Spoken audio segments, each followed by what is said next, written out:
أشهد أن لا إله إلا الله وحده لا شريك له وأشهد أن محمدا عبده ورسوله أما بعد فأعوذ بالله من الشيطان الرجيم بسم الله الرحمن الرحيم الحمد لله رب العالمين الرحمن الرحيم مالك يوم الدين إياك نعبد وإياك نستعين اهدنا الصراط المستقيم صراط الذين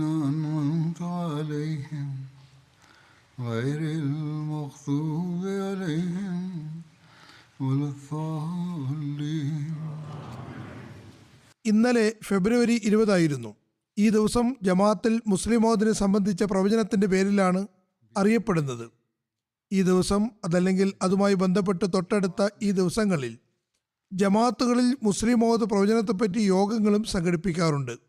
ഇത് ഹദ്റത്ത് മസീഹ് മൗഊദ് അലൈഹി ഇസ്ലാമിൻ്റെ ഒരു നീണ്ട പ്രവചനമാണ്. അതിൽ ഒരു സുപുത്രന്റെ ജനനത്തെക്കുറിച്ചും അദ്ദേഹത്തിന്റെ പ്രത്യേകതകളെക്കുറിച്ചും വിവരിച്ചിരിക്കുന്നു. 1886 ഫെബ്രുവരി 20 അത് ഒരു വിളംബരം എന്ന നിലയ്ക്ക് പ്രസിദ്ധീകരിക്കപ്പെടുകയുണ്ടായി. ഈ പ്രവചനത്തിൽ പ്രസ്തുത പുത്രന്റെ പ്രത്യേകതകളെ സംബന്ധിച്ചുള്ള വെളിപാട് വചനങ്ങൾ ഇപ്രകാരമായിരുന്നു: അവൻ വളരെ ബുദ്ധിശാലിയും കാര്യജ്ഞനുമായിരിക്കും.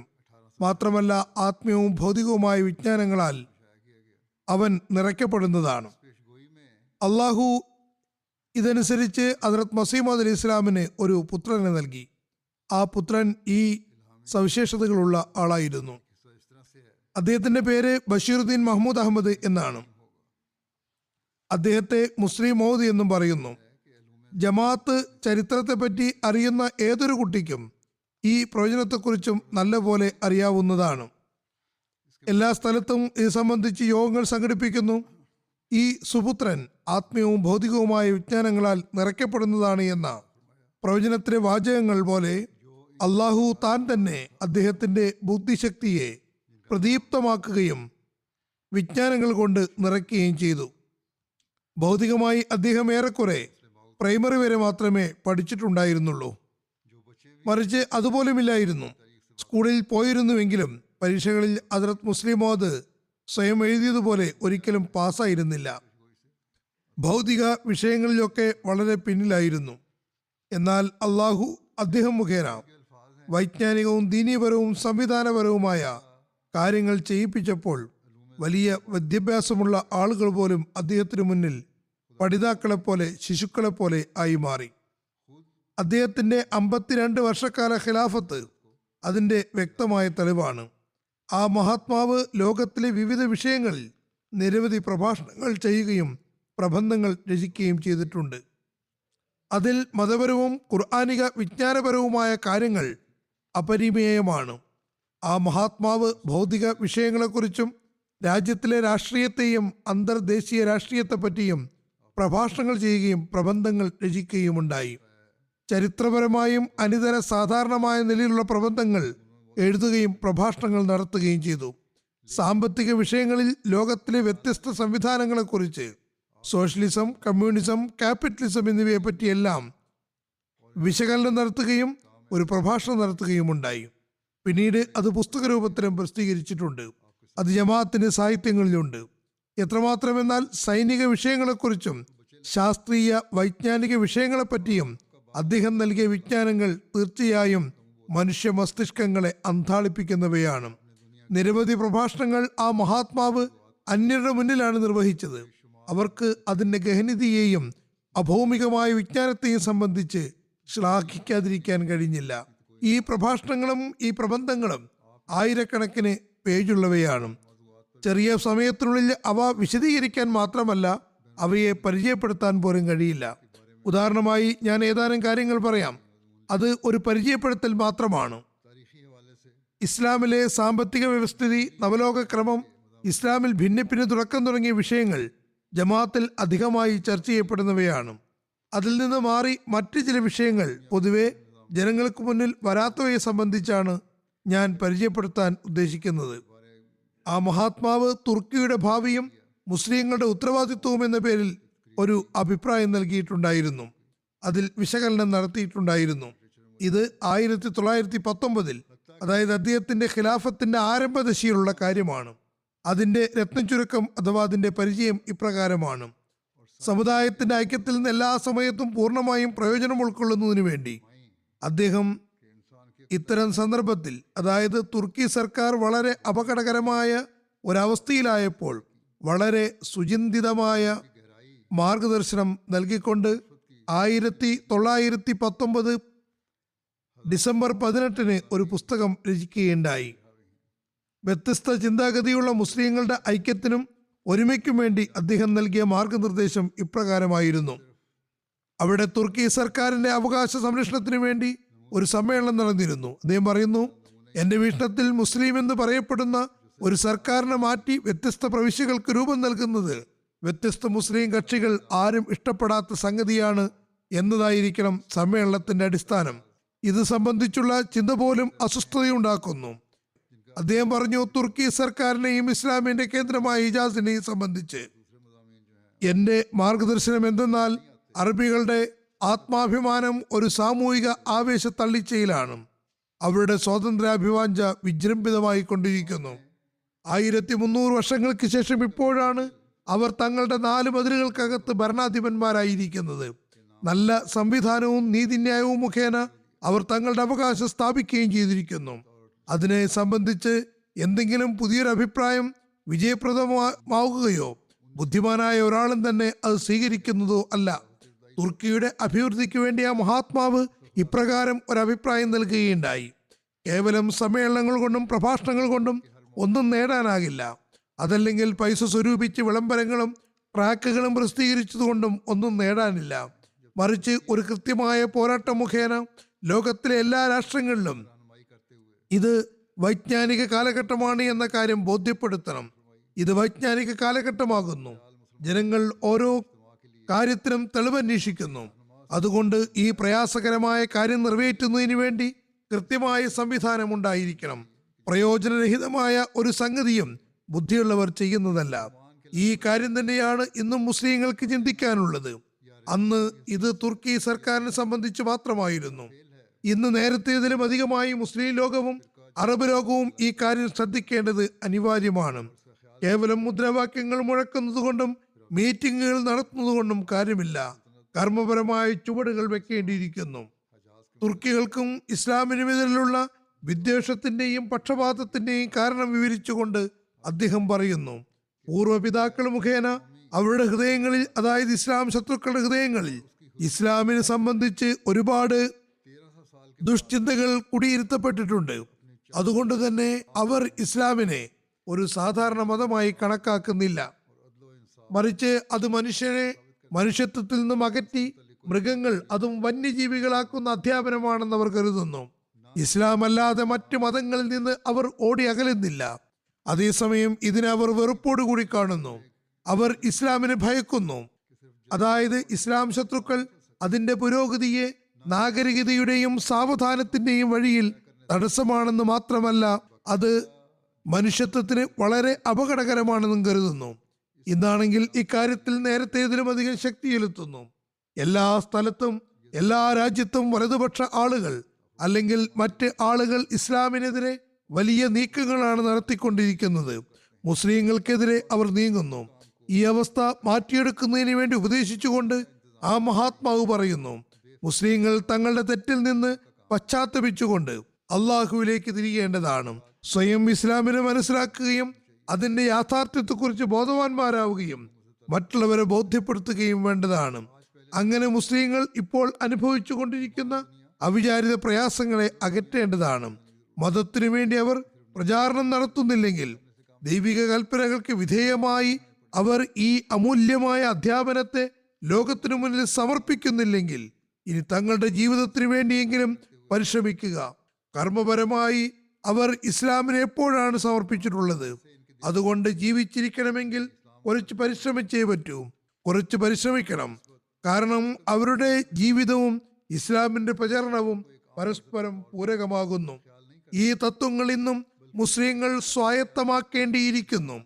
അല്ലെങ്കിൽ ഇസ്ലാം ശത്രുക്കൾ മുസ്ലിം രാജ്യങ്ങളുടെ ചുറ്റുഭാഗത്ത് ഞെരുക്കമുണ്ടാക്കിക്കൊണ്ടിരിക്കുന്നതാണ്. അത് ചെയ്തുകൊണ്ടിരിക്കുന്നതും കാണുന്നു. മറ്റൊരു സന്ദർഭമുണ്ടായത് ആൾ പാർട്ടീസ് കോൺഫറൻസിലായിരുന്നു. ആൾ പാർട്ടീസ് കോൺഫറൻസിന്റെ പ്രോഗ്രാമിനെ കുറിച്ച് ഒരു വീക്ഷണം എന്ന പേരിൽ അദ്ദേഹം മാർഗദർശനങ്ങൾ നൽകി. ഈ നോട്ടീസ് അദ്ദേഹം ആൾ ഇന്ത്യ മുസ്ലിം പാർട്ടീസ് കോൺഫറൻസ് സമ്മേളനത്തിൽ സമർപ്പിക്കുന്നതിന് വേണ്ടി 1925 ജൂലൈ 13 എഴുതിയത്. സമ്മേളന നടത്തിപ്പുകാർ അഹമ്മദിയ ജമാഅത്തിന്റെ ഇമാം നേരിട്ട് പങ്കെടുത്ത് തന്റെ അഭിപ്രായങ്ങൾ സമർപ്പിക്കണമെന്ന് ആഗ്രഹിച്ചു. ഹദ്റത്ത് മുസ്ലിമോദ് എഴുതി, എനിക്കതിൽ പങ്കെടുക്കാൻ കഴിയില്ല, പക്ഷേ എന്റെ പ്രതിനിധി മുഖേന എന്റെ വീക്ഷണങ്ങൾ സമർപ്പിക്കുന്നതാണ്. ഈ നോട്ടീസിൽ അദ്ദേഹം ഏറ്റവും ആദ്യം ഇസ്ലാമിനെ മതപരവും രാഷ്ട്രീയപരവുമായി പരിചയപ്പെടുത്തുകയുണ്ടായി. പറയുന്നു, ഇസ്ലാം ഒരു മതപരമായ സംജ്ഞയാണ്. അതുകൊണ്ട് ഈ മതത്തെ സ്വീകരിക്കുന്ന ആർക്കും അതിനെ പരിചയപ്പെടുത്താൻ അവകാശമുണ്ട്. മറ്റൊന്ന് ഇസ്ലാമിന്റെ രാഷ്ട്രീയപരമായ പരിചയപ്പെടുത്തലാണ്. രാഷ്ട്രീയപരമായി ആരാണ് മുസ്ലിങ്ങൾ? ഇതിനുള്ള മറുപടി മുസ്ലിങ്ങളുമായി രാഷ്ട്രീയപരമായി ഇടപഴകിക്കൊണ്ടിരിക്കുന്ന ഹിന്ദുക്കൾക്കും ക്രിസ്ത്യാനികൾക്കും സിഖുകാർക്കും മാത്രമേ നൽകാൻ കഴിയുകയുള്ളൂ. കാരണം ഏതെങ്കിലും ഒരു സംഘടനയുടെ അനുയായി സ്വയം മുസ്ലിം എന്ന് പറയുമ്പോൾ അല്ലെങ്കിൽ മനസ്സിലാക്കുമ്പോൾ അയാളെ മറ്റു വിഭാഗത്തിലെ ആളുകൾ മുസ്ലിം എന്ന് മനസ്സിലാക്കുന്നില്ലെങ്കിൽ പോലും രാഷ്ട്രീയമായി ഇടപഴകുമ്പോൾ ഹിന്ദുക്കളും സിഖുകാരും അയാളോട് ഒരേ രീതിയിലാണ് പെരുമാറുക. അഥവാ ഒരു വിഭാഗത്തിനെതിൽ വർത്തിക്കുന്നത്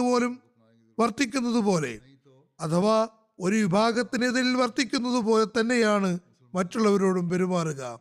എല്ലാവരോടും മുസ്ലിങ്ങൾ എന്ന രീതിയിലാണ് വർത്തിക്കുക. രാഷ്ട്രീയപരമായി അവരുടെ നേട്ടങ്ങളെല്ലാം ഒന്നു തന്നെയാണ്.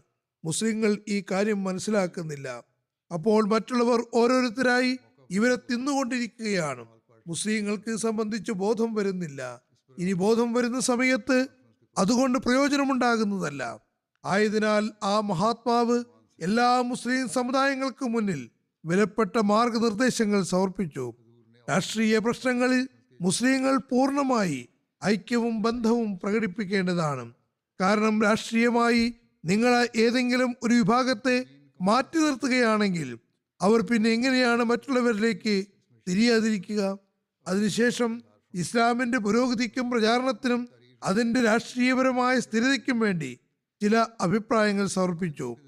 അദ്ദേഹം പറയുന്നു, ഇസ്ലാമിന്റെ പ്രബലതയ്ക്ക് വേണ്ടി ഏറ്റവും അനുയോജ്യമായ കാര്യം എന്തെന്നാൽ ഇന്ത്യയിലുടനീളം ഇസ്ലാമിനെ പ്രചരിപ്പിക്കുന്നതിന് വേണ്ടി തബ്ലീഗ് സംവിധാനം ഉണ്ടാക്കണം.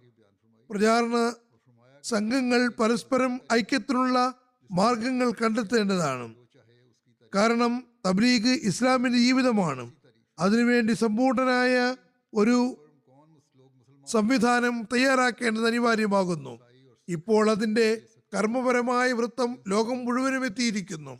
കൂടാതെ മുസ്ലിങ്ങളുടെ വ്യാവസായികവും വിദ്യാഭ്യാസപരവുമായ രംഗത്ത് മുന്നേറ്റത്തിനു വേണ്ടി കൃത്യമായ വകുപ്പുകൾ സ്ഥാപിക്കേണ്ടതാണ്.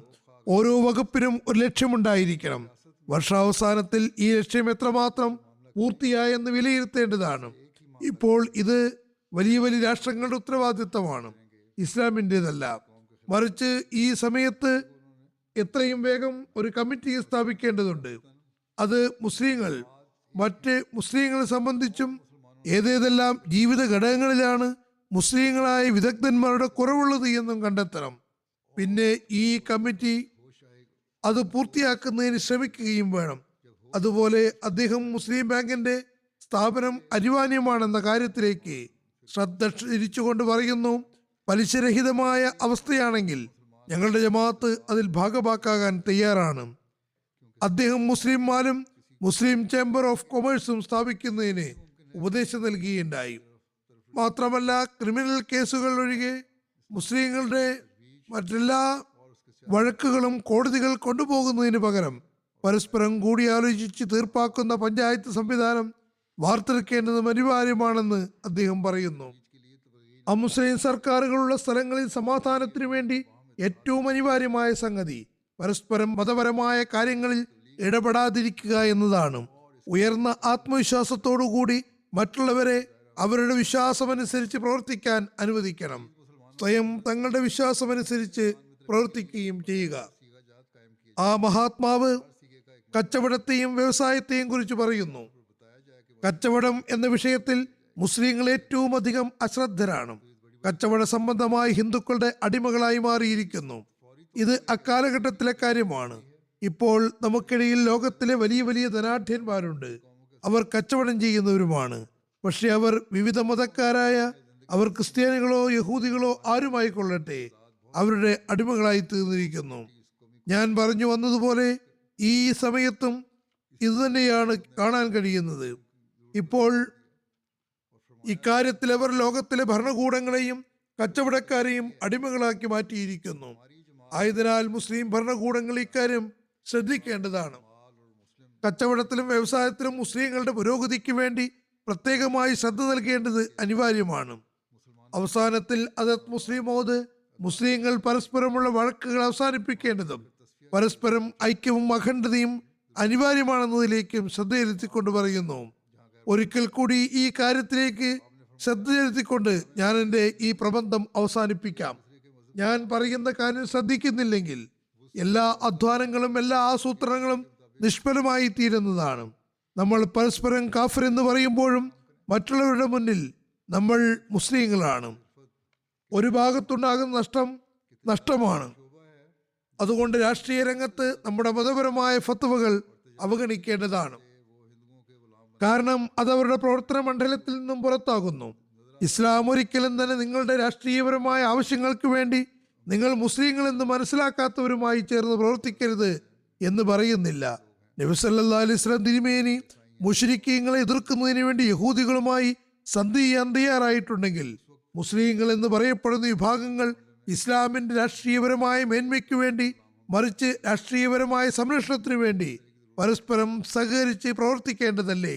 നമ്മൾ ഈ സമയത്ത് ഐക്യമുണ്ടാക്കുന്നില്ലെങ്കിൽ തീർച്ചയായും നമ്മുടെ ഭിന്നതകൾ ഇസ്ലാമിന് എതിരാണെന്ന് തെളിയിക്കപ്പെടുന്നതാണ്. അതല്ലെങ്കിൽ നമ്മുടെ സ്വാർത്ഥ താല്പര്യങ്ങൾക്ക് മാത്രമാണ് നിരീക്ഷിക്കപ്പെടും. അള്ളാഹു നമ്മെ ഈ ദുർഗതിയിൽ നിന്നും രക്ഷിക്കുമാറാകട്ടെ. പാകിസ്ഥാനിലെ മറ്റു ചില മുസ്ലിം രാഷ്ട്രങ്ങളിലും പൊതുവിൽ ഈ ഒരു അവസ്ഥ തന്നെയാണുള്ളത്. പ്രത്യേകിച്ചും അഹമ്മദികൾക്കെതിരിൽ അവർ കാഫ്രീങ്ങളാകുന്നു എന്ന ചിന്താഗതിയാണുള്ളത്. മാത്രമല്ല ഓരോ വിഭാഗവും മറ്റൊരു വിഭാഗത്തെ കാഫിർ എന്ന് പറയുന്നു. പരിണിതിയും ഉണ്ടാകുന്നു. സർക്കാരുകളും മുസ്ലിങ്ങളും ഈ സംഗതി മനസ്സിലാക്കേണ്ടത് അനിവാര്യമാണ്. ഇന്ത്യ പാകിസ്ഥാൻ ഒന്നായിരുന്നപ്പോൾ ഒരു വട്ടമേശ സമ്മേളനം നടന്നിരുന്നു. മുസ്ലിങ്ങളുടെ പ്രാതിനിധ്യം സംബന്ധിച്ച് പ്രശ്നം ഉയർന്നു വന്നു. ബ്രിട്ടീഷ് സർക്കാർ ഇന്ത്യക്ക് സ്വാതന്ത്ര്യം നൽകുന്നതിനെ പറ്റി അവലോകനം ചെയ്യുന്നതിന് വേണ്ടി ഒരു കമ്മീഷനെ നിയമിക്കുകയുണ്ടായി. അവർ ഓരോ 10 കൊല്ലം കൂടുമ്പോഴും എത്രമാത്രം ഇവർക്ക് അധികാരങ്ങൾ നൽകണമെന്നത് സംബന്ധിച്ച് സ്വയം സർക്കാരുണ്ടാക്കാൻ അനുമതി നൽകണമെന്നതിനെ സംബന്ധിച്ചും അവലോകനം നടത്തിക്കൊണ്ടിരുന്നു. അതിന്റെ ആദ്യത്തെ പ്രസിഡന്റ് ഒരു ഇംഗ്ലീഷുകാരനായ ബാരിസ്റ്റർ സർ ജോൺ സൈമൺ ആയിരുന്നു. ഏതായാലും ഈ കമ്മീഷനെയും അവരുടെ തീരുമാനങ്ങളെയും സംബന്ധിച്ച് പല സന്ദർഭങ്ങളായി ചർച്ച ചെയ്യപ്പെട്ടുകൊണ്ടിരിക്കുന്നു. ഹദരത്ത് മുസ്ലിം മൗദ് വ്യത്യസ്ത സന്ദർഭങ്ങളിൽ ദിശാബോധം നൽകുകയും ചെയ്തിരിക്കുന്നു. ഇത് സംബന്ധിച്ച് ഒരു വട്ടമേശ സമ്മേളനം ഉണ്ടായിരുന്നു. അതിന്റെ വിശദാംശങ്ങൾ നമ്മുടെ ചരിത്രങ്ങളിൽ ഹദരത്ത് മുസ്ലിം മൗദിനെ സംബന്ധിച്ചുള്ള പരാമർശങ്ങളിൽ കാണാവുന്നതാണ്. സർക്കാർ നിയമിച്ച കമ്മീഷന്റെ റിപ്പോർട്ട് ഇന്ത്യക്കാരുടെ പ്രതീക്ഷകളെ പൂർണ്ണമായ രീതിയിൽ ഉൾക്കൊള്ളുന്നതായിരുന്നില്ല. അതുകൊണ്ട് അവരത് സ്വീകരിച്ചില്ല. ഈ അവസ്ഥയിൽ സർക്കാർ വട്ടമേശ സമ്മേളനം സംഘടിപ്പിക്കുന്നുവെന്ന് വിളംബരപ്പെടുത്തി. അതിലെയും പ്രതിനിധികൾ ഒരു സ്ഥലത്ത് ഒരുമിച്ചുകൂടി ഇന്ത്യയുടെ രാഷ്ട്രീയ പുരോഗതികളെ സംബന്ധിച്ച് കൂലങ്കഷമായി ചിന്തിക്കുന്നതാണ്. പ്രസ്തുത സന്ദർഭത്തിൽ അദ്ദേഹം മുസ്ലിങ്ങളുടെ മാർഗദർശനത്തിന് വേണ്ടി വളരെ വേഗം ഒരു പ്രബന്ധം തയ്യാറാക്കി. അവരെ ഉപദേശിച്ചുകൊണ്ട് പറഞ്ഞു, അവർ തങ്ങളുടെ പരസ്പരമുള്ള ഭിന്നിപ്പ് ഒഴിവാക്കേണ്ടതും സാമുദായികമായ പ്രയോജനത്തിനു വേണ്ടി ഐക്യത്തോടെ വർത്തിക്കേണ്ടതുമാണ്. ഈ മാർഗം മുഖേന മാത്രമേ അന്യ സമുദായങ്ങളെ നേരിടുന്നതിനും തങ്ങളുടെ അവകാശങ്ങൾ സംരക്ഷിക്കുന്നതിനും നേടിയെടുക്കുന്നതിനും വിജയപ്രദമാവുകയുള്ളൂ. കോൺഫറൻസിൽ യഥാവിധി തങ്ങളുടെ പ്രാതിനിധ്യം വഹിക്കാൻ കഴിവുള്ള പ്രതിനിധിയെ അയക്കേണ്ടതാണ്. അദ്ദേഹം ആ സന്ദർഭത്തിൽ സർക്കാരിന് മുന്നിലും അഭിപ്രായങ്ങൾ പ്രകടിപ്പിക്കുകയുണ്ടായി. അവർ രാഷ്ട്രീയ പാർട്ടികളുടെ അഭിപ്രായത്തിനനുസരിച്ച് പ്രതിനിധികളെ തിരഞ്ഞെടുക്കേണ്ടതാണ്. അങ്ങനെയാണെങ്കിൽ കോൺഫറൻസിന്റെ തീരുമാനങ്ങളെ ജനങ്ങൾ സന്തോഷപൂർവ്വം സ്വീകരിക്കുന്നതുമാണ്. മുസ്ലിങ്ങളുടെ അവകാശ സംരക്ഷണത്തെക്കുറിച്ച് അദ്ദേഹം പറയുന്നു, എന്റെ വീക്ഷണത്തിൽ ആൾ മുസ്ലിം പാർട്ടി കോൺഫറൻസ് കർമ്മനിരതമാകാനുള്ള ഒരവസരം മുന്നിൽ വന്നിരിക്കുന്നു. മുസ്ലിങ്ങളുടെ ആവശ്യങ്ങൾ ഇന്നതൊക്കെയാണ് എന്ന് പറഞ്ഞ് കേവലം ഒരു നോട്ടീസ് ഇറക്കിയതുകൊണ്ട് ആളായില്ല. വട്ടമേശ സമ്മേളനത്തിന് പോകുന്നവർ ഈ ആവശ്യങ്ങളെ പിൻപുറം തള്ളുന്നവരാണെങ്കിൽ ആൾ മുസ്ലിം പാർട്ടി കോൺഫറൻസ് തീരുമാനങ്ങൾക്ക് യാതൊരു വിലയും ബാക്കിയാകുന്നതല്ല. അതുകൊണ്ട് ഇത് ഒരു ഭാഗത്ത് സർക്കാരിനെ തെറ്റായ പ്രതിനിധിയെ തിരഞ്ഞെടുക്കുന്ന കാര്യത്തിൽ മോശമായ പരിണിതിയെക്കുറിച്ച് ഉണർത്തുകയും മറുഭാഗത്ത് മുസ്ലിം ജനത്തെ അതിൻ്റെ ഭവിഷ്യത്തുകൾ സംബന്ധിച്ച് ബോധവൽക്കരിക്കുകയും ചെയ്യുന്നതാകണം. മുസ്ലിങ്ങളുടെ പ്രതിനിധിയെ സംബന്ധിച്ചുള്ള തീരുമാനം മുസ്ലിങ്ങളുടെ പ്രധാന പാർട്ടികൾ മുഖേന ആയിരിക്കണമെന്ന കാര്യം തീരുമാനമാകുന്നതുവരെ അസ്വസ്ഥമായിരിക്കാൻ പാടുള്ളതല്ല. അക്കാലഘട്ടത്തിലെ അവസ്ഥകൾ അനുസരിച്ച് ഈ അഭിപ്രായം നിരവധി വേദികളിൽ വളരെ അവധാനതയോടെ ശ്രദ്ധിക്കപ്പെട്ടു. ഇനി ഇന്ത്യയുടെ അക്കാലഘട്ടത്തിലുള്ള രാഷ്ട്രീയ അവസ്ഥകളെ സംബന്ധിച്ചും അതിന്റെ പ്രതിവിധികളെക്കുറിച്ചും അദ്ദേഹം പ്രബന്ധങ്ങൾ എഴുതി. പ്രസ്തുത പ്രബന്ധത്തിൽ അദ്ദേഹം അന്നത്തെ അവസ്ഥകളും അതിന്റെ പ്രതിവിധികളെയും പരാമർശിച്ചിട്ടുണ്ടായിരുന്നു. സൈമൺ കമ്മീഷൻ റിപ്പോർട്ട് പ്രസിദ്ധീകരിച്ചതിന് കുറച്ചു ശേഷം പ്രസ്തുത റിപ്പോർട്ടിനെ കുറിച്ചും പരാമർശിച്ചിരുന്നു. നേരത്തെ പറഞ്ഞു വന്നതുപോലെ ഇന്ത്യയിലെ രാഷ്ട്രീയപരമായ പുരോഗതിയുടെ വിവിധ വശങ്ങൾ ചർച്ച ചെയ്തുകൊണ്ട് ഭാവിയിലെ കാര്യപരിപാടികൾ തയ്യാറാക്കുന്നതിന് വേണ്ടി ബ്രിട്ടീഷ് സർക്കാർ ലണ്ടനിൽ വട്ടമേശ സമ്മേളനം നടത്താൻ തീരുമാനിച്ചു. സൈമൺ കമ്മീഷൻ മുസ്ലിങ്ങളുടെ അവകാശങ്ങളെ പൂർണ്ണമായും പരിഗണിച്ചിരുന്നില്ല. അതുകൊണ്ട് ഉസൂറിന് അസ്വസ്ഥതയുണ്ടായിരുന്നു. മേലിൽ മുസ്ലിങ്ങളുടെ അവകാശങ്ങൾ അവഗണിക്കപ്പെട്ടുകൂടാ എന്ന് അദ്ദേഹത്തിന് ആഗ്രഹമുണ്ടായിരുന്നു. അതുകൊണ്ട് അദ്ദേഹം ഈ സന്ദർഭത്തിൽ സൈമൺ കമ്മീഷൻ റിപ്പോർട്ടിന് മേൽ ഒരു നിരൂപണം നടത്തിക്കൊണ്ട് അതിന്റെ ന്യൂനതകൾ വ്യക്തമാക്കുകയും ഇന്ത്യയിലെ പ്രശ്നങ്ങൾക്കുള്ള പരിഹാര മാർഗങ്ങൾ സമർപ്പിക്കേണ്ടതും ഭാവിയിൽ എല്ലാ സമുദായങ്ങളും രഞ്ജിപ്പിലും സഹവർത്തിത്വത്തിലും പൂർണ്ണമായി ജീവിക്കേണ്ടതിന് അനിവാര്യമായ കാര്യങ്ങൾ അവതരിപ്പിക്കേണ്ടതും ഉചിതമാണെന്ന് അദ്ദേഹം മനസ്സിലാക്കി. അദ്ദേഹം പറയുന്നു, രാജ്യത്തിന്റെ രാഷ്ട്രീയവുമായി രാപ്പകൽ പ്രവർത്തനങ്ങളിൽ ഏർപ്പെടുന്ന ആളുകളെപ്പോലെ ഒരു മതത്തിന്റെ വക്താവ് എന്ന നിലയിൽ എനിക്ക് വലിയ ബന്ധമില്ല എന്നാണ് ഞാൻ കരുതുന്നത്. പക്ഷേ രഞ്ജിപ്പും സഹവർത്തിത്വവും ഉണ്ടാക്കുന്നത് സംബന്ധിച്ച് എനിക്ക് കൂടുതൽ ഉത്തരവാദിത്തമുണ്ട്. മാത്രമല്ല, ഈ ചൂടിൽ നിന്ന് അകന്നിരിക്കുന്നത് കൊണ്ട് പല കാര്യങ്ങളിലും ഒരുപക്ഷെ വളരെ വേഗത്തിലെ ആഴങ്ങളിലേക്ക് എത്താൻ എനിക്ക് ഈ യുദ്ധത്തിൽ പരസ്പരം അല്ലെങ്കിൽ ഭാഗവാക്കാകുന്നവരെക്കാളും വേഗത്തിൽ എത്താൻ കഴിയുമെന്ന് കരുതുന്നു. ചുരുക്കത്തിൽ ആ സമയത്ത് വട്ടമേശ സമ്മേളനത്തിന് വിളംബരം വന്നതുകൊണ്ട് ജനങ്ങളുടെ ശ്രദ്ധ മുഴുവൻ ഇന്ത്യയിലെ വ്യത്യസ്ത പ്രശ്നപരിഹാരങ്ങളിലേക്ക് തിരിഞ്ഞിരുന്നു. അക്കാലഘട്ടത്തിൽ വലിയ വലിയ അസ്വസ്ഥതകളായിരുന്നു. എന്റെ വീക്ഷണങ്ങൾ രണ്ട് രാജ്യത്തെയും പക്ഷപാതരഹിതരായ ആളുകൾക്ക് മുന്നിൽ വെക്കണമെന്നാണ് ഞാൻ ആഗ്രഹിക്കുന്നത്. മേലിൽ മുസ്ലിങ്ങളുടെ അവകാശങ്ങൾ അവഗണിക്കപ്പെട്ടുകൂടാ എന്ന് അദ്ദേഹത്തിന് ആഗ്രഹമുണ്ടായിരുന്നു. അതുകൊണ്ട് ഈ സന്ദർഭത്തിൽ സൈമൺ കമ്മീഷൻ റിപ്പോർട്ടിന് മേൽ ഒരു നിരൂപണം നടത്തിക്കൊണ്ട് അതിന്റെ ന്യൂനതകൾ വ്യക്തമാക്കുകയും ഇന്ത്യയിലെ പ്രശ്നങ്ങൾക്കുള്ള പരിഹാര മാർഗങ്ങൾ സമർപ്പിക്കേണ്ടതും ഭാവിയിലെ പ്രശ്നങ്ങൾക്കുള്ള പരിഹാര മാർഗങ്ങൾ സമർപ്പിക്കേണ്ടതും ഭാവിയിൽ എല്ലാ സമുദായങ്ങളും രഞ്ജിപ്പിലും സഹവർത്തിത്വത്തിലും സമാധാനപൂർണമായി ജീവിക്കേണ്ടതിന് അനിവാര്യമായ കാര്യങ്ങൾ അവതരിപ്പിക്കേണ്ടതും ഉചിതമാണെന്ന് അദ്ദേഹം മനസ്സിലാക്കി. അദ്ദേഹം തന്റെ നിരൂപണത്തിൽ മുസ്ലിങ്ങളുടെ അവകാശങ്ങളെയും ആവശ്യങ്ങളെയും സംബന്ധിച്ച് വളരെ വിശദമായി ചർച്ച ചെയ്തു. അതിന്റെ ബൗദ്ധികമായ കാര്യങ്ങൾ വ്യക്തമാക്കുകയും ചെയ്തു. അതിനോടൊപ്പം തന്നെ അദ്ദേഹം ഇന്ത്യയിലെ രാഷ്ട്രീയ പ്രശ്നങ്ങൾക്ക് വളരെ ബുദ്ധിപരവും തൃപ്തികരവുമായ പരിഹാരങ്ങൾ നിർദ്ദേശിക്കുകയുമുണ്ടായി. വട്ടമേശ സമ്മേളനത്തിൽ പങ്കെടുക്കുന്നവർ അത് വായിച്ച് പ്രയോജനമെടുക്കുന്നതിന് വേണ്ടി അതിന്റെ ക്ലിപ്തവും വ്യക്തവുമായ നിരൂപണം ഇംഗ്ലീഷ് ഭാഷയിൽ പ്രസിദ്ധീകരിക്കുന്നതിന് വേണ്ടി ഉടൻ തന്നെ എത്തിക്കുകയും ചെയ്തു. അങ്ങനെ മുസ്ലിം പ്രതിനിധികൾക്ക് പ്രത്യേകമായും അതുകൊണ്ട് പ്രയോജനമുണ്ടായി. മാത്രമല്ല, അവർ ആദ്യമായി ഐക്യകണ്ഠേന തങ്ങളുടെ ആവശ്യങ്ങൾ കോൺഫറൻസിൽ അവതരിപ്പിക്കുകയുമുണ്ടായി. ആ കാലഘട്ടത്തിൽ അത് പ്രയോജനപ്പെട്ടു.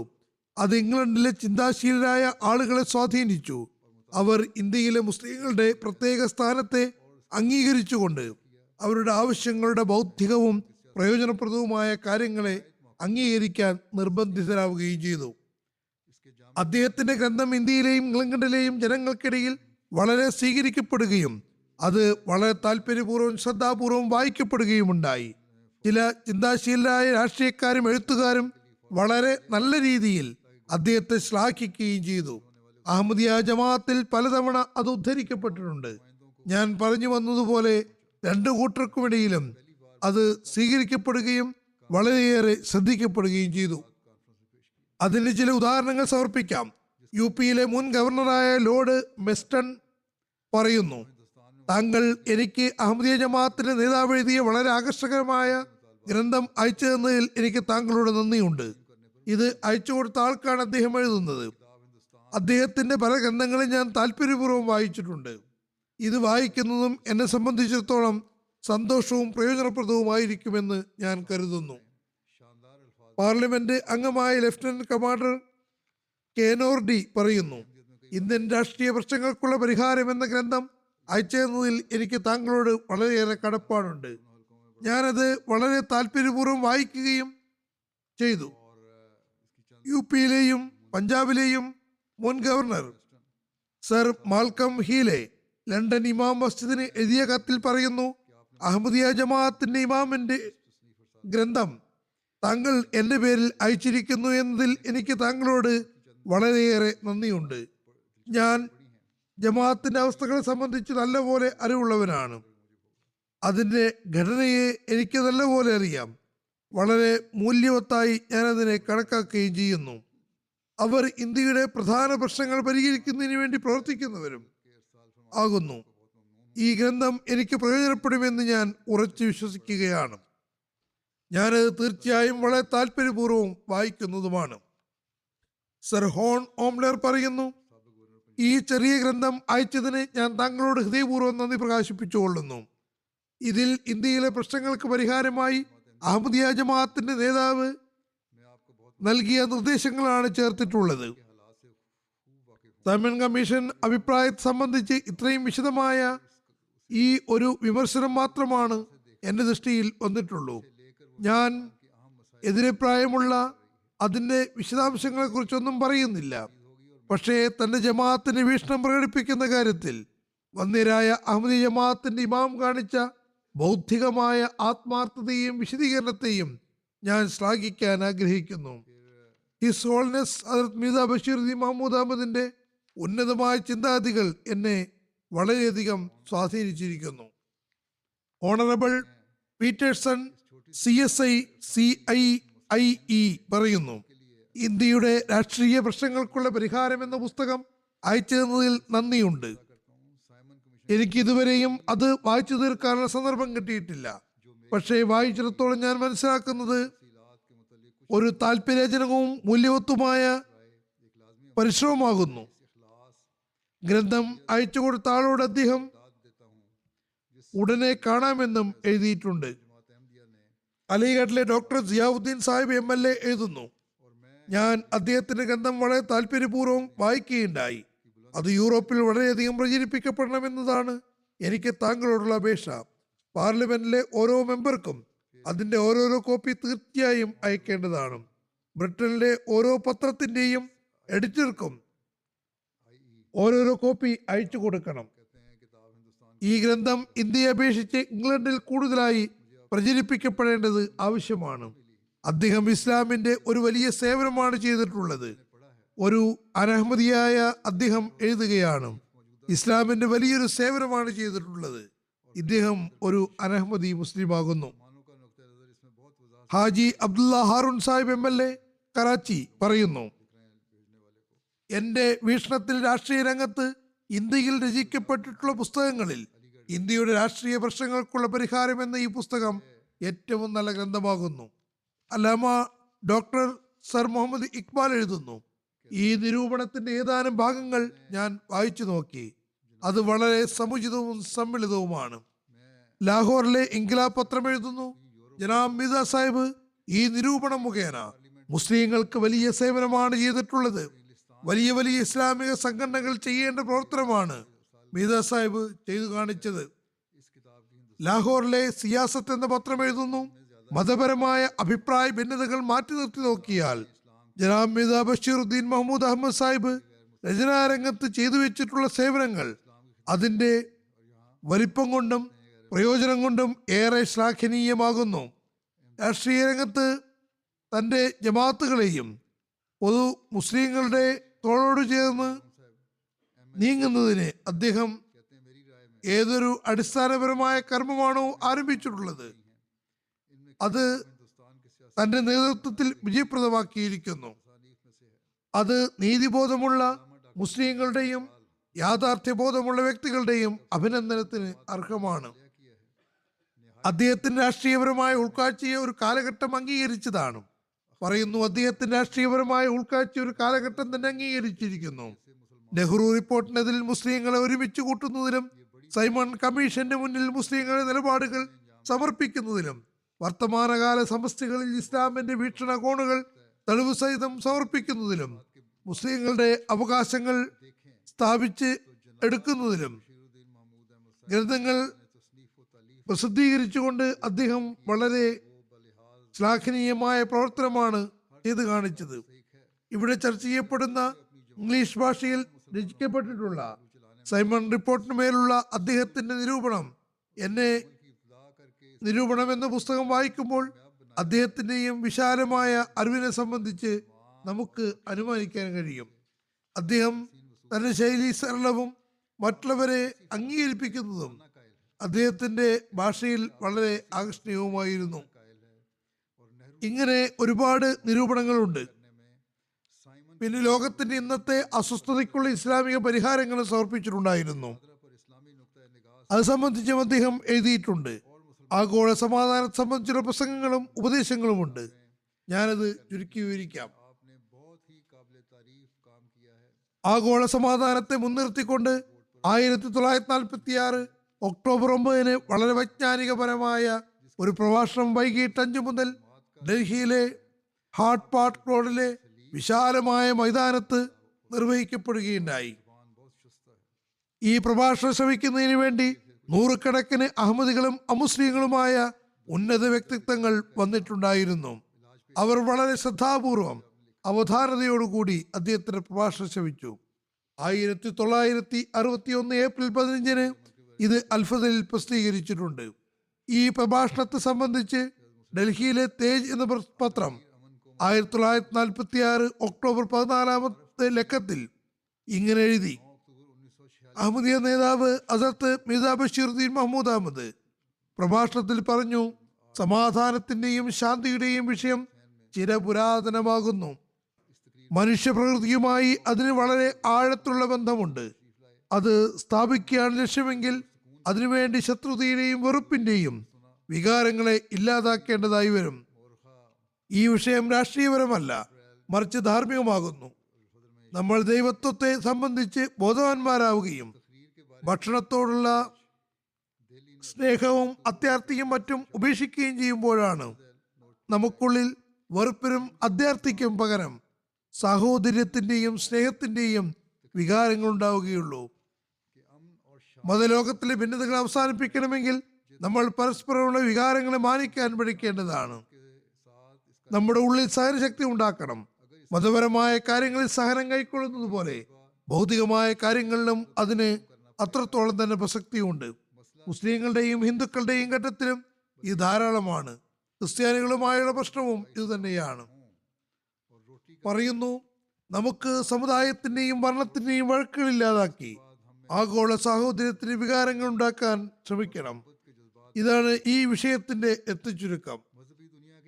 പിന്നെ മറ്റൊരു വിഷയം അദ്ദേഹം എഴുതിയത് ആക്ഷേപത്തിനുള്ള മറുപടി എന്ന നിലയ്ക്കാണ്. മർദ്ദിതരായ സമൂഹം അവർ നമ്മെ മർദ്ദിക്കുകയും പ്രയാസപ്പെടുത്തുകയും ചെയ്യുകയാണെങ്കിൽ പോലും അവരെ നമ്മൾ സഹായിക്കേണ്ടതാണ്. ഇതേക്കുറിച്ച് ഡൽഹിയിലെ തേജ് എന്ന ഇംഗ്ലീഷ് പത്രം അതിന്റെ നിരൂപണത്തിൽ എഴുതുന്നു: അഹമ്മദികൾ പാകിസ്ഥാനെ പിന്തുണയ്ക്കുന്നവരാണ്. വാസ്തവത്തിൽ അവരോട് മറ്റു മുസ്ലിങ്ങൾ നല്ല രീതിയിലല്ല പെരുമാറുന്നത്. അവർ അഹമ്മദികളെ പ്രകോപിതരാക്കാൻ ശ്രമിക്കുകയാണ്. പറയുന്നു, അഹമ്മദികൾ പാകിസ്ഥാനെ സഹായിക്കുന്നു, മുസ്ലിങ്ങൾ അവരോട് നല്ല രീതിയിലല്ല പെരുമാറുന്നത് എന്ന് എഴുതുന്നു. പാകിസ്ഥാൻ ഉണ്ടാവുകയാണെങ്കിൽ മുസ്ലിങ്ങൾ പിന്നെയും അവരോട് ഉണ്ടായതുപോലെ ആയിരിക്കും അത്. ആ സമയത്ത് അഹമ്മദികൾ ഞങ്ങൾ പാകിസ്ഥാനിലേക്ക് പോവുകയുള്ളൂ, ചേർക്കുകയുള്ളൂ എന്ന് പറയുന്നതാണ്. ഇതായിരുന്നു ആ പത്രത്തിന്റെ നിരൂപണം. ഹദരത്ത് മുസ്ലിം മൗദ് 1947 മെയ് 16 മഗ്‌രിബ് നമസ്കാരത്തിന് ശേഷം ഇതേപ്പറ്റി വിശകലനം നടത്തിക്കൊണ്ട് ഇങ്ങനെ പറഞ്ഞു: മർദ്ദിതരായ സമൂഹം നമ്മെ മർദ്ദിക്കുകയും ദുഃഖത്തിലാഴ്ത്തുകയും ചെയ്യുകയാണെങ്കിൽ പോലും അവരെ സഹായിക്കുകയാണ് നമ്മുടെ കടമ. നമ്മുടെ ശത്രുക്കൾ നമ്മോട് അക്രമവും അനീതിയും കാണിക്കുമ്പോൾ നമ്മൾ അവരോട് നീതിപൂർവം പെരുമാറുന്നില്ലേ? അദ്ദേഹത്തിന്റെ ഈ പ്രഭാഷണം ഖാദിയാനിലും മറ്റും ഗ്രന്ഥരൂപത്തിൽ ഇറങ്ങിയിട്ടുണ്ട്. ഇന്നും ചില ആളുകൾ ഹദരത്ത് മുസ്ലിം മൗദ് എന്തിനാണ് പാകിസ്ഥാനിൽ ചേരുന്നതിന് അനുകൂലിച്ചത് എന്ന ചോദ്യം ഉന്നയിക്കാറുണ്ട്. ഈ പ്രഭാഷണം അതിനുള്ള മറുപടിയാണ്. ആ സമയത്തുള്ള സാഹചര്യത്തിൽ മുസ്ലിങ്ങൾ സഹായിക്കേണ്ടത് അനിവാര്യമായിരുന്നു. ജമാഅത്ത് എപ്പോഴും മുസ്ലിങ്ങളുടെ സഹായത്തിന് ഏറ്റവും മുൻപന്തിയിൽ ഉണ്ടായിരുന്നു. ഹദരത്ത് മുസ്ലിം മൗദ് ഒരിക്കലും ജമാഅത്തിന് മേൽ ആക്രമണം ഉണ്ടാകുന്നു എന്നതിനെ നിരാകരിച്ചിട്ടില്ല. അദ്ദേഹം പറയുന്നു, എന്തു തന്നെയാണെങ്കിലും ഈ സമയത്ത് മുസ്ലിങ്ങളെ സഹായിക്കേണ്ടത് അനിവാര്യമാണ്, അവരോടൊപ്പം നിൽക്കേണ്ടതാണ്. നമ്മൾ മുസ്ലിങ്ങളോടൊപ്പം നിൽക്കേണ്ടിയിരിക്കുന്നു. പാകിസ്ഥാന്റെ ഭാവിയെക്കുറിച്ച് അദ്ദേഹം ഒരു പ്രഭാഷണം നടത്തി. അതിന്റെ ചുരുക്കം ഇപ്രകാരമാണ്: ഹദരത്ത് മുസ്ലിം മൗദ് പാകിസ്ഥാൻ നിലവിൽ വന്നതിന് ശേഷം പഞ്ചാബിന്റെ തലസ്ഥാനമായ ലാഹോറിൽ പാകിസ്ഥാന്റെ ഭാവിയെ സംബന്ധിച്ച് വളരെ ഉൾക്കാഴ്ചയോടുകൂടി ഒരു പ്രഭാഷണം നടത്തി. അതിൽ ലാഹോറിലെ വലിയ വലിയ ബുദ്ധിജീവികളും പണ്ഡിതന്മാരും വിദ്യാസമ്പന്നരും പങ്കെടുത്തിരുന്നു. ഈ പ്രഭാഷണങ്ങളിൽ അദ്ദേഹം തന്റെ സന്തോഷം പ്രകടിപ്പിക്കുകയുണ്ടായി. ആദ്യം 5 പ്രഭാഷണങ്ങൾ മീനാർഡി ഹാൾ ലാഹോറിലും 6ാമത്തെ പ്രഭാഷണം യൂണിവേഴ്സിറ്റി ഓഫ് ലാഹോറിലുമാണ് സംഘടിപ്പിച്ചത്. പറയുന്നു, 1947 ഡിസംബർ 7 ലാഹോറിലെ മീനാർഡി ഹാളിൽ അദ്ദേഹം ഈ പ്രഭാഷണം നിർവഹിക്കുകയുണ്ടായി. സമയക്കുറവ് കാരണം ഈ പ്രഭാഷണത്തിന്റെ ഒരുപാട് ഭാഗങ്ങൾ വിട്ടുപോയിരുന്നു. അതുകൊണ്ട് ഹദരത്ത് മുസ്ലിം മൗദ് തന്റെ ഓർമ്മയിൽ നിന്നുകൊണ്ടാണ് ഈ പ്രഭാഷണത്തെ പൊതുസമൂഹത്തിലും പ്രയോജനത്തിനു വേണ്ടി അൽഫദിലും തയ്യാറാക്കിയിട്ടുണ്ട്. അതുകൊണ്ട് ഹദരത്ത് മുസ്ലിം മൗദ് തന്റെ ഓർമ്മയിൽ നിന്നുകൊണ്ടാണ് ഈ പ്രഭാഷണത്തെ പൊതുസമൂഹത്തിന്റെ പ്രയോജനത്തിനു വേണ്ടി അൽഫദിലും പ്രസിദ്ധീകരിച്ചത്. പിന്നീട് 1947 ഡിസംബർ 9 ലാഹോറിൽ നിന്ന് ഇറങ്ങിയിരുന്ന അൽഫദൽ ദിനപത്രത്തിൽ അത് പ്രസിദ്ധീകരിച്ചു. അദ്ദേഹം തന്റെ പ്രഭാഷണത്തിൽ പച്ചക്കറിയുടെയും കൃഷിയുടെയും മൃഗങ്ങളുടെയും സമ്പത്തിന്റെയും കാര്യത്തിൽ പാകിസ്ഥാനെ എങ്ങനെ അഭിവൃദ്ധിപ്പെടുത്താമെന്നത് സംബന്ധിച്ചുള്ള വിലയേറിയ ഉപദേശങ്ങൾ അടങ്ങിയ തന്റെ അഭിപ്രായങ്ങൾ വയ്ക്കുകയും നിർദ്ദേശങ്ങൾ നൽകുകയും ചെയ്തു. ഈ പ്രഭാഷണം വളരെയേറെ പ്രസിദ്ധമായി. ഇത് സംബന്ധിച്ചുള്ള ഇസ്ലാമിക അടിസ്ഥാന പാഠങ്ങളും ഇസ്ലാമിക തത്വങ്ങളും സംബന്ധിച്ച അദ്ദേഹത്തിന്റെ വീക്ഷണത്തിൽ അതിൽ പ്രകടിപ്പിക്കുകയുണ്ടായി. നേരത്തെ പറഞ്ഞതുപോലെ ഇസ്ലാമിക ചട്ടക്കൂടിനെയും ഇസ്ലാമിക നിയമത്തിനെയും അടിസ്ഥാനത്തിലാണ് ഈ പ്രഭാഷണം നിർവഹിച്ചത്. ഇത് പൊതുജനങ്ങളുടെ പ്രയോജനം മുൻനിർത്തിക്കൊണ്ട് ആ സമയത്ത് 1947 ഫെബ്രുവരി 18 ഒരു ലഘുലേഖ എന്ന നിലയ്ക്കും പ്രസിദ്ധീകരിച്ചിരുന്നു. ഇപ്പോഴത് അൻവാറുൽ ഉലൂം എന്ന അദ്ദേഹത്തിന്റെ ഗ്രന്ഥസമാഹാരത്തിന്റെ 19ാം വള്ളത്തിലുണ്ട്. ഈ പ്രഭാഷണത്തിൽ അദ്ദേഹം ഇസ്ലാമിക നിയമങ്ങളെ വിശദീകരിച്ചുകൊണ്ട് പാകിസ്ഥാനിൽ ഏതു തരത്തിലുള്ള ഭരണഘടനയാണ് നടപ്പിലാക്കേണ്ടത് എന്ന കാര്യത്തിലേക്ക് വെളിച്ചം വീശിയിരുന്നു. അദ്ദേഹം പറയുന്നു, പാകിസ്ഥാൻ ഭരണഘടന പ്രകാരം മുസ്ലിങ്ങളുടെ ബഹുഭൂരിപക്ഷം ഉണ്ടായിരിക്കുന്നതാണ്. പാകിസ്ഥാനിലെ പ്രദേശങ്ങളിൽ മുസ്ലിങ്ങൾക്ക് ഖുറാന്റെയും സുന്നത്തിന്റെയും അടിസ്ഥാനത്തിൽ നിയമമുണ്ടാക്കേണ്ടതാണ്. അതിനെതിരെ ഭരണഘടന ഉണ്ടാക്കുന്നത് അനുവദിക്കപ്പെടാൻ സാധ്യമല്ല എന്ന് നിയമം പാസാക്കണം. അതായത് അടിസ്ഥാനപരമായി സർക്കാർ പൂർണ്ണമായും ഇസ്ലാമായിരിക്കുകയില്ല, അത് സാധ്യവുമല്ല. പക്ഷേ ഭരണത്തിന്റെ രീതി ഇസ്ലാമിക രൂപത്തിലായിരിക്കണം. മുസ്ലിങ്ങളെ സംബന്ധിച്ച് ഈ നിയമവും ഇസ്ലാമികമായിരിക്കണം. അതായത് ഇസ്ലാം ആവശ്യപ്പെടുന്നതും ഇസ്ലാം ഒരിക്കലും തന്നെ ഹിന്ദുക്കളും ക്രിസ്ത്യാനികളും യഹൂദികളും ഇസ്ലാം അനുസരിച്ച് പ്രവർത്തിക്കുന്നവരാകണമെന്ന് നിർബന്ധിക്കുന്നില്ല. മറിച്ച് അത് തികച്ചും നേർവിപരീതമായി എല്ലാ മതത്തിനും എല്ലാവർക്കും സ്വാതന്ത്ര്യമാണ് നൽകുന്നത്. ഇന്ന് ഇവർ പറയുന്നു ഇസ്ലാമിക രാജ്യത്തിൽ ഇസ്ലാമിക നിയമങ്ങളും ഭരണഘടനയുമാണുള്ളത്. പക്ഷേ കർമ്മപരമായി അതിന് ആരംഭം കുറിച്ചതും ഉപദേശം നൽകിയതും ഹദരത്ത് മുസ്ലിം മൗദാണ്. ഇപ്പോൾ ഇസ്ലാമിന്റെ പേരിൽ ആക്രമണം നടത്തിക്കൊണ്ടിരിക്കുന്നു. എന്നാൽ അദ്ദേഹം ഇസ്ലാമിക അധ്യാപനം അനുസരിച്ച് പ്രവർത്തിക്കണമെന്നും നിയമാവലി ഉണ്ടാക്കണമെന്നും ഓർമ്മപ്പെടുത്തിയിരുന്നു. ഇന്നത്തെ മുല്ലാക്കൾ പറയുന്നത് പോലെ അഹമ്മദികൾ ഇസ്ലാമിന് തികച്ചും എതിരാണെങ്കിൽ പിന്നെ അദ്ദേഹത്തിന് ഇങ്ങനെയുള്ള ഉപദേശങ്ങളും ശ്രദ്ധ ക്ഷണിക്കലിന്റെയും ആവശ്യം എന്തായിരുന്നു? ഏതായിരുന്നാലും ഇന്ന് രാജ്യത്തെ നാമമാത്രരായ പണ്ഡിതന്മാർ പണയപ്പെടുത്താൻ പരിശ്രമിച്ചുകൊണ്ടിരിക്കുകയാണ്. അവരുടെ തെറ്റായ പദ്ധതികളിൽ നിന്ന് രാജ്യത്തെ സംരക്ഷിക്കുന്നതിന് അള്ളാഹു സൽബുദ്ധിയുള്ള ആരെയെങ്കിലും ഉയർകൊള്ളിക്കുമാറാകട്ടെ. രാജ്യം പുരോഗതിയുടെ പാതയിൽ നീങ്ങുമാറാകട്ടെ. പിന്നെ മറ്റൊരു വിഷയമുണ്ട്. പാകിസ്ഥാൻ ഇസ്ലാമിക സൗധത്തിന്റെ ഒരു ഇഷ്ടികയാകുന്നു. അത് നമ്മൾ ലോകത്ത് സ്ഥാപിക്കേണ്ടതാണ്. ഈ പ്രഭാഷണം അദ്ദേഹം ക്വട്ട ടൗൺ ഹാളിലാണ് നിർവഹിച്ചത്. ഹദ്റത്ത് മുസ്ലിം മൗദ് പാകിസ്ഥാൻ ഉണ്ടായ ഉടൻ തന്നെ പാകിസ്ഥാന്റെ ഭാവിയെ സംബന്ധിച്ച് ലാഹോറിൽ 6 പ്രഭാഷണങ്ങൾ ചെയ്തത് സംബന്ധിച്ച് ഞാൻ പറഞ്ഞിരുന്നു. അതിനുശേഷം അദ്ദേഹം പശ്ചിമ പാകിസ്ഥാനിലെ മറ്റ് പ്രധാന കേന്ദ്രങ്ങളിൽ പോവുകയും പാകിസ്ഥാനിലെ ആയിരക്കണക്കിന് നിവാസികൾക്ക് മുന്നിൽ പാകിസ്ഥാന്റെ പ്രബലതയെ സംബന്ധിച്ചുള്ള വിഷയത്തിൽ തന്റെ ദീർഘവീക്ഷണത്തോടെയുള്ള ചിന്താഗതികളും നിർമ്മാണപരമായ കാര്യങ്ങളും വ്യക്തമാക്കുകയുണ്ടായി. 1948 ജൂണിൽ അദ്ദേഹം ക്വട്ടയിൽ പോയി വളരെ വിജ്ഞാനഭരിതവും ആത്മീയോജ്വലവുമായൊരു പൊതുപ്രസംഗം നിർവഹിച്ചു.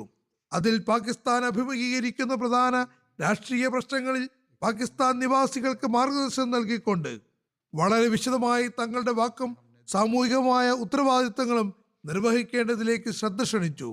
തന്റെ വൈകാരികവും സ്നേഹസമ്പന്നവുമായ വാക്കുകളിൽ അനുതര സാധാരണമായ വിശ്വാസദാർഢ്യം, അവഗണിക്കാൻ സാധ്യമല്ലാത്ത നിശ്ചാർത്ഥദാർഢ്യത്തോടെയും ലക്ഷക്കണക്കിന് അരികവൽക്കരിക്കപ്പെട്ടതും ദുഃഖഭരിതവുമായ ഹൃദയങ്ങളിൽ ജീവന്റെയും സുവാർത്തയുടെയും ഒരു അത്യുഗ്രൻ ആത്മാവ് സന്നിവേശിപ്പിക്കുകയുണ്ടായി.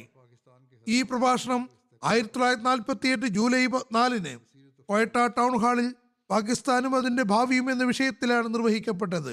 അൽഫദിൽ പത്രത്തിൽ 1952 മാർച്ചിൽ പ്രസിദ്ധീകരിക്കപ്പെടുകയും ചെയ്തു. അത് ജനങ്ങൾക്കിടയിൽ വലിയ പ്രഭാവമുണ്ടാക്കി. പാകിസ്ഥാന്റെ പുരോഗതിയും അതിന്റെ പ്രവൃത്തിയും സംബന്ധിച്ചുള്ള വിലയേറിയ ഉപദേശങ്ങൾ 1949 നവംബർ 11 സർഗോദയിലെ കമ്പനി ബാഗ് എന്ന സ്ഥലത്ത് സംഘടിപ്പിച്ച പൊതുയോഗത്തിൽ നൽകുകയുണ്ടായി. ആ കാലഘട്ടത്തിൽ പൊതുസമ്മേളനങ്ങൾ നടത്താൻ കഴിഞ്ഞിരുന്നു. ഇപ്പോൾ നമുക്ക് അവിടെ തർബിയത്തി സമ്മേളനങ്ങൾ പോലും നടത്താൻ കഴിയുന്നില്ല. ഈ നിലയ്ക്ക് പ്രസ്തുത സമ്മേളനം സവിശേഷ പ്രാധാന്യമുള്ളതായിരുന്നു. ആദ്യമായിട്ടാണ് സർഗോദിയിലും പ്രാന്തപ്രദേശങ്ങളിലും സമ്മേളനത്തിൽ പങ്കെടുത്ത ആയിരക്കണക്കിന് അഹമ്മദികളും അനഹമ്മദികളുമായ ആളുകൾക്ക് മുന്നിൽ തന്റെ വിലയേറിയ ഉപദേശങ്ങളും നിർദ്ദേശങ്ങളും സമർപ്പിച്ചത്. അവരെ ഇസ്ലാമിക കൽപ്പനകൾ കർശനമായി പാലിക്കാൻ വേണ്ടി ശ്രദ്ധ ക്ഷണിച്ചുകൊണ്ട് വളരെ ഹൃദയപൂർവ്വം അദ്ദേഹം പറയുകയുണ്ടായി. അദ്ദേഹത്തിന്റെ പ്രഭാഷണം ആദ്യം മുതൽ അവസാനം വരെ വളരെ താല്പര്യത്തോടെയും ശ്രദ്ധയോടെയും ജനങ്ങൾ ശ്രവിക്കുകയും ചെയ്തു. അദ്ദേഹം പാകിസ്ഥാന്റെ സംരക്ഷണവും സമാധാനവും ശ്രദ്ധിക്കാൻ ഉപദേശിച്ചുകൊണ്ട് പറയുന്നു, അള്ളാഹുവേ, ഈ രാജ്യം തരയണമേ എന്ന് നമ്മൾ സ്വയം ആവശ്യപ്പെട്ടതാണ്. ഇനി അതിന് ശരിയായ രീതിയിൽ നിലനിർത്തേണ്ടതും അതിന് അഭിവൃദ്ധി നൽകേണ്ടതും നമ്മുടെ കൈകളിലാണ്. നമ്മൾ നമ്മുടെ ഉത്തരവാദിത്തങ്ങൾ മനസ്സിലാക്കുന്നില്ലെങ്കിൽ ഈ ലോകത്തും പരലോകത്തും നമ്മൾ ലജ്ജിതരായി തീരുന്നതാണ്. അള്ളാഹു നമ്മോട് പറയും, ഞാൻ നിങ്ങൾ ആവശ്യപ്പെട്ടതനുസരിച്ച് നിങ്ങൾക്ക് ഒരു രാഷ്ട്രം നൽകി, പക്ഷേ നിങ്ങൾ അതിനെ നഷ്ടപ്പെടുത്തുകയാണ് ചെയ്തത്. ഇന്ന് മുല്ലാക്കൾ അതിനെ നശിപ്പിക്കുന്നതിന് വേണ്ടിയാണ് തുനിഞ്ഞിറങ്ങിയിരിക്കുന്നത്. പാകിസ്ഥാന്റെ വരുമാനം വർദ്ധിപ്പിക്കുന്നതിന് വേണ്ടി ആ മഹാത്മാവ് വിവിധ ജീവിത തുറകളിലെ ആളുകളെ വിശ്വസ്തപൂർവ്വം തങ്ങളുടെ ടാക്സുകൾ നൽകാനും പാകിസ്ഥാന്റെ സംരക്ഷണത്തിന് വേണ്ടി കൂടുതൽ യുവാക്കളെ സൈന്യത്തിൽ ചേർക്കാൻ അഭ്യർത്ഥിക്കുകയുണ്ടായി. ആ കാലഘട്ടത്തിലെ പത്രങ്ങളിൽ അത് ചർച്ചയായിരുന്നു. പാകിസ്ഥാൻ സർക്കാർ ഇസ്ലാമിക ഭരണം സ്ഥാപിക്കുന്നതിന് വേണ്ടി ഒന്നും ചെയ്യുന്നില്ലെങ്കിൽ പോലും നമ്മൾ ഇസ്ലാമിന് വേണ്ടി പാകിസ്ഥാനെ ആവശ്യപ്പെട്ടതാണ്. അത് സംബന്ധിച്ച് വളരെ ദീർഘവീക്ഷണത്തോടു കൂടി അദ്ദേഹം നിർദ്ദേശങ്ങൾ നൽകുകയും ചെയ്തു. അതിന്റെ അടിസ്ഥാനത്തിൽ പറഞ്ഞു, മുദ്രാവാക്യങ്ങൾ മുഴക്കുന്നത് ഒരു സമൂഹത്തിന്റെയും വിജയം അടയാളപ്പെടുത്തുന്നില്ല. ഈ സമയത്ത് എല്ലാ ആളുകളും തക്ബീർ മുഴക്കി പാകിസ്ഥാൻ സിന്ദാബാദ്, ഹിന്ദുസ്ഥാൻ മുർദാബാദ് എന്ന മുദ്രാവാക്യം വിളിച്ചതുകൊണ്ട് ഇന്ത്യയിലെ ഒരു എലി പോലും ചത്തുപോകുന്നതല്ല. വെറും മുദ്രാവാക്യങ്ങൾ കൊണ്ട് ഒന്നും തന്നെ ചത്തുപോകുന്നില്ല. എന്നാൽ ഞാൻ ഈ പറഞ്ഞു വന്ന കാര്യങ്ങളെല്ലാം പ്രാവർത്തികമാക്കുകയാണെങ്കിൽ അതാണ് വേണ്ടത്. കച്ചവടക്കാർ ടാക്സ് നൽകണം. പൊതുജനങ്ങൾ ടിക്കറ്റില്ലാതെ റെയിൽവേയിൽ സഞ്ചരിക്കരുത്. യുവാക്കൾ അനാവശ്യ കാര്യങ്ങളിൽ തങ്ങളുടെ സമയം നഷ്ടപ്പെടുത്തുന്നതിന് പകരം വിദ്യാഭ്യാസ രംഗത്ത് പുരോഗതി നേടാൻ ശ്രമിക്കണം. ദൃഢഗാത്രരായ യുവാക്കൾ സൈന്യത്തിൽ ചേരണം. ഓഫീസർമാർ കൈക്കൂലിയുടെ സ്വഭാവം വെടിയണം. ഇതെല്ലാം പ്രവർത്തനങ്ങളും വിശ്വസ്തയോടെയും അവധാനതയോടെയും ചെയ്യുകയാണെങ്കിൽ പാകിസ്ഥാൻ കർമ്മതലത്തിൽ സുദൃഢമാകുന്നതാണ്. എന്നാൽ ഇന്ന് കാലത്ത് നേരത്തേതിലും അധികം ഇതിനെതിരെയാണ് നടക്കുന്നത്. പിന്നെ അദ്ദേഹം ഒരിക്കൽ കൂടി പറഞ്ഞു, പാകിസ്ഥാൻ സിന്ദാബാദ് എന്നല്ല പറയേണ്ടത്. നിങ്ങൾ മുദ്രാവാക്യം വിളിച്ചാലും ഇല്ലെങ്കിലും പാകിസ്ഥാൻ ഏതായാലും ജീവിക്കുന്നതിന്റെ കർമ്മസാക്ഷ്യം നൽകുക തന്നെ ചെയ്യുന്നതാണ്. സൈനികപരമായ ഒരുപാട് വിഷയങ്ങളുണ്ട്. ഉദാഹരണമായി ഒരു കാര്യം ഞാൻ എടുത്തിട്ടുണ്ട്. റഷ്യയിലെയും അന്നത്തെ യുദ്ധ സാഹചര്യങ്ങളുടെയും അടിസ്ഥാനത്തിലുള്ളതാണത്. രണ്ടാം ലോക മഹായുദ്ധത്തിൽ റഷ്യ പോളണ്ടിൽ പ്രവേശിച്ചതും അത് സംബന്ധിച്ചുള്ള നിരൂപണവുമാണ്. രണ്ടാം ലോക മഹായുദ്ധകാലത്ത് റഷ്യ പോളണ്ടിൽ പ്രവേശിച്ചപ്പോൾ അതിർത്ത് മുസ്ലിം മോദ് ആ സമയത്ത് ഒരു ലേഖനം എഴുതുകയുണ്ടായി. ഇത് 1939 സെപ്റ്റംബർ 1 ദിനപത്രത്തിൽ പ്രസിദ്ധീകരിച്ചിട്ടുണ്ട്. അദ്ദേഹം ഈ ലേഖനത്തിൽ റഷ്യ പോളണ്ടിൽ കടക്കാനുള്ള കാരണങ്ങളും അതിന്റെ ലക്ഷ്യങ്ങളും വിവരിച്ചുകൊണ്ട് നിരൂപണം നടത്തി. റഷ്യ പോളണ്ടിനെ വിഭജിക്കാൻ ആഗ്രഹിക്കുന്നു. അവരുടെ ഉദ്ദേശം ശരിയല്ല. അവർ ജർമ്മനിയുമായി ചേർന്നിരിക്കുകയാണ്. തങ്ങളുടെ സൈന്യങ്ങൾ പോളണ്ടിലേക്ക് അയക്കുന്നതിന് അവർ ശഠ്യം പിടിക്കുന്നു. അങ്ങനെ ജർമ്മനിക്ക് വേണ്ടി പോളണ്ടിനെ വരുതിയിലാക്കുന്നത് എളുപ്പമാക്കാൻ ആഗ്രഹിക്കുന്നു. രക്തച്ചൊരിച്ചിലില്ലാതെ പോളണ്ടിലെ ഭരണത്തെ ഇല്ലാതാക്കുകയാണ്. ഈ നിലയ്ക്ക് വിജയം കിട്ടുന്നില്ലെങ്കിൽ ഉടമ്പടിയുടെ ബലത്തിൽ ജർമ്മനി ആക്രമണം നടത്തുന്നതാണ്. മറ്റു സമൂഹങ്ങൾ ഇടപെടുന്നില്ലെങ്കിൽ ശരി, അതല്ലെങ്കിൽ ജർമ്മനി പോളണ്ടിനെ ചവിട്ടി മെതിക്കുകയും ഒരിക്കലും രണ്ട് രാജ്യങ്ങളും ചവിട്ടി മെതിക്കുന്നതും രണ്ട് രാജ്യങ്ങളും അതിനെ വീതിച്ചെടുക്കുന്നതുമാണ്. കൂടാതെ ഈ ലേഖനത്തിൽ അദ്ദേഹം ഈ ലോകത്തിന് ശേഷം ഉണ്ടാകുന്ന അവസ്ഥകളിലേക്ക് വെളിച്ചം വീശുകയും തന്റെ ദീർഘവീക്ഷണത്തിൽ ഐക്യ സംഘത്തിന് പ്രയോജനപ്രദമായ ഉപദേശങ്ങൾ നൽകുകയും ചെയ്തു. ഏതായാലും അങ്ങനെ പോളണ്ട് രക്ഷപ്പെട്ടു. ഞാൻ പറഞ്ഞു വന്നതുപോലെ അന്തർദേശീയ കാര്യങ്ങളിലും അദ്ദേഹത്തിന് വളരെ ആഴത്തുള്ള അവഗാഹമുണ്ടായിരുന്നു. അത് സംബന്ധിച്ച് അദ്ദേഹത്തിന്റെ ഇനിയും പ്രഭാഷണങ്ങളുണ്ട്. സാഹിത്യങ്ങളിൽ ഞാൻ പറഞ്ഞു തന്നതുപോലെ എണ്ണമറ്റ തഫ്സീറുകളുണ്ട്. ജുമാ പ്രഭാഷണങ്ങളും ജമാഅത്തി സമ്മേളനങ്ങളിലും മറ്റ് സന്ദർഭങ്ങളിലും ചെയ്ത പ്രഭാഷണങ്ങളും വൈജ്ഞാനികപരവും അഭൗമികവുമായ ജ്ഞാനങ്ങളുടെ ഖജനാവുകളാകുന്നു. തഫ്സീറെ കബീർ ആദ്യം 10 വാള്യങ്ങളിലായിരുന്നു. ഇപ്പോൾ അദ്ദേഹത്തിന്റെ നോട്ട്സുകൾ കൂടി ഉൾപ്പെടുത്തി അത് കുറെ കൂടി വെളിപ്പെടുത്തുകയുണ്ടായി. 15 വാള്യങ്ങൾ ഇറക്കിയിട്ടുണ്ട്. വിഷയങ്ങളിൽ കുറെ കൂടി വിശദമായി വിവരിച്ചിട്ടുണ്ട്. പിന്നെ വേറെയും സൂറത്തുകൾ അടങ്ങിയ നോട്ട്സുകൾ കിട്ടിയിട്ടുണ്ട്. അത് സംബന്ധിച്ച് അവലോകനം നടത്തിക്കൊണ്ടിരിക്കുന്നു. അത് പ്രസിദ്ധീകരിക്കപ്പെടുകയാണെങ്കിൽ അതും 20 വാള്യങ്ങളോളം ഉണ്ടായിരിക്കുന്നതാണ്. അത് 3000 പേജുകളുണ്ട്. ചുരുക്കത്തിൽ അല്ലാഹു ഹദ്റത്ത് മസീഹ് അലി ഇസ്ലാമിനോട് ചെയ്ത പ്രവചനം, അദ്ദേഹത്തോട് ചെയ്ത വാഗ്ദാനം, അതിനെ എല്ലാ തലത്തിലും ഹദ്റത്ത് മിർസ ബഷീറുദ്ദീൻ മഹ്മൂദ് അഹമ്മദിൽ പൂർത്തീകരിച്ചു. ഏതാനും ഉദാഹരണങ്ങളാണ് ഞാനിപ്പോൾ നൽകിയത്. അദ്ദേഹത്തിന്റെ ഈ വൈജ്ഞാനിക സാഹിത്യങ്ങൾ നാം വായിക്കാനും ശ്രമിക്കേണ്ടതാണ്.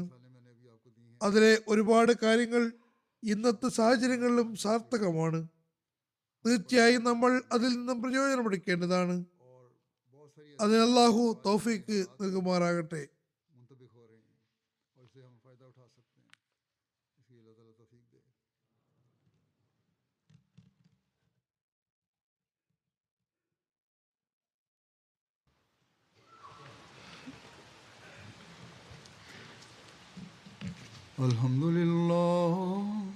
Alhamdulillah nahmaduhu wa nasta'inuhu wa nastaghfiruhu wa nu'minu bihi wa natawakkalu alayhi wa na'udhu billahi min shururi anfusina wa min sayyiati a'malina.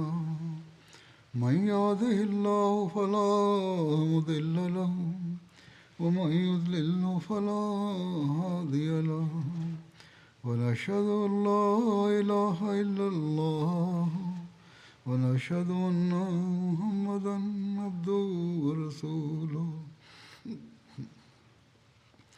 عباد الله رحمكم الله إن الله يأمر بالعدل والإحسان وإيتاء ذي القربى وينهى عن الفحشاء والمنكر والبغي يعظكم لعلكم تذكرون اذكروا الله يذكركم وادعوه يستجب لكم ولذكر الله أكبر